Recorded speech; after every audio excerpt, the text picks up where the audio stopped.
অবৈধ ও অনৈতিক কাজে জড়িত থাকার অভিযোগে সম্প্রতি জাতীয় নাগরিক পার্টির যুগ্ম সদস্য সচিব গাজী সালাউদ্দিন তানভীরকে অব্যাহতি দেওয়া হয়। ২১ এপ্রিল দলটির যুগ্ম সদস্য সচিব সালেহউদ্দিন সিফাত স্বাক্ষরিত এক চিঠিতে বিষয়টি জানানো হয়। পরে ওইসব অবৈধ কাজে দলটির মুখ্য সংগঠক সার্জিস আলমও জড়িত এমন অভিযোগ ওঠে। বিষয়টি নিয়ে এবার মুখ খুলেছেন সার্জিসও। কি বার্তা দিলেন তিনি, জানাচ্ছেন সহকর্মী শাহাদাত রিফাত। জুলাই আগস্টের ছাত্র জনতার আন্দোলনের নেতৃত্ব দিয়ে নাহিদ ইসলাম, হাসনাত আবদুল্লাহ, সার্জিস আলম, আসিফ মাহমুদের মতো বেশ কয়েকজন তরুণ আলোচনায় আসেন। দেশে বিদেশে পান ব্যাপক পরিচিতিও। ৫ আগস্ট পরবর্তী সময়ে প্রধান উপদেষ্টা ডক্টর মুহাম্মদ ইউনূসের নেতৃত্বাধীন গঠিত অন্তর্বর্তী সরকারের গুরুত্বপূর্ণ পদেও দায়িত্ব পান তাদের কয়েকজন। তবে পরিবর্তনের নানা আশা দিলেও উল্টো এসব ছাত্র প্রতিনিধির বিরুদ্ধে নানা অভিযোগ ওঠে।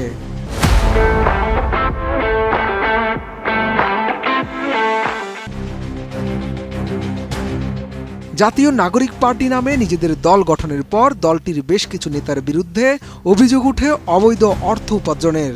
২১ এপ্রিল অবৈধ ও অনৈতিক কাজে জড়িত থাকার অভিযোগে জাতীয় নাগরিক পার্টির যুগ্ম সদস্য সচিব গাজী সালাউদ্দিন তানভীরকে দেয়া হয় অব্যাহতি। এর মধ্যে ৫ আগস্ট পরবর্তী সময় থেকে সবচেয়ে বেশি সমালোচিত হয়েছেন দলটির মুখ্য সংগঠক সার্জিস আলম। নিজ জেলায় বিশাল গাড়িবহর নিয়ে শোডাউন সহ নানা ইস্যুতে তার বিরুদ্ধেও নানা অভিযোগ ওঠে। এমন পরিস্থিতিতে মুখ খুলেছেন সার্জিস আলম। দাবি করেছেন এখন পর্যন্ত অবৈধ কোনো টাকা তিনি স্পর্শ করেননি। একই সঙ্গে অনৈতিক কোনো সুপারিশকে প্রশ্রয় দেননি। ২৭ এপ্রিল নিজের ভেরিফাইড ফেসবুক পেজে এক পোস্টে এই মন্তব্য করেন এনসিপির এই নেতা। ৮-৯ মাসের এই অল্প সময়ে অনেক প্রতিপক্ষ হয়ে গেছে, তাই এমন প্রোপাগান্ডা ফেস করতে হবে দাবি করে সার্জিস লিখেন, সামনের দিনে এর সংখ্যা আরও বৃদ্ধি পাবে। কিন্তু খারাপ লাগার বিষয় এটাই যে কেউ একজন একটা লেখা লিখলে কিংবা কোনো একটা নিউজে একটা লেখা এলো, এটাকেই সত্য মনে করে সেই অনুযায়ী জাজমেন্ট শুরু হয়। অভিযুক্ত আর দোষী এক বিষয় নয় জানিয়ে সার্জিস বলেন, কেউ কিছু লিখলে সেটির পর্দার অন্তরালের কোনো গেম প্ল্যানের অংশ কিনা সেগুলো যাচাই করাটা গুরুত্বপূর্ণ। তাকে কেন্দ্র করে কয়েকজনের অপপ্রচারমূলক লেখা পড়ে তার মনে হয়েছে কেউ কিছু তথ্য পাঠিয়েছে এবং কোনো প্রকার যাচাই না করে সেগুলো বিশ্বাস করে সোশ্যাল মিডিয়ায় তুলে ধরা হয়েছে, অথবা এগুলো ব্যক্তিগত জায়গা থেকে অনুমান নির্ভর।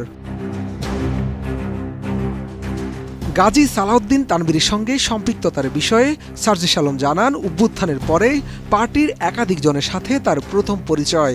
তার সঙ্গে যতটুকু পরিচয় অন্য সবার সাথেও তাই।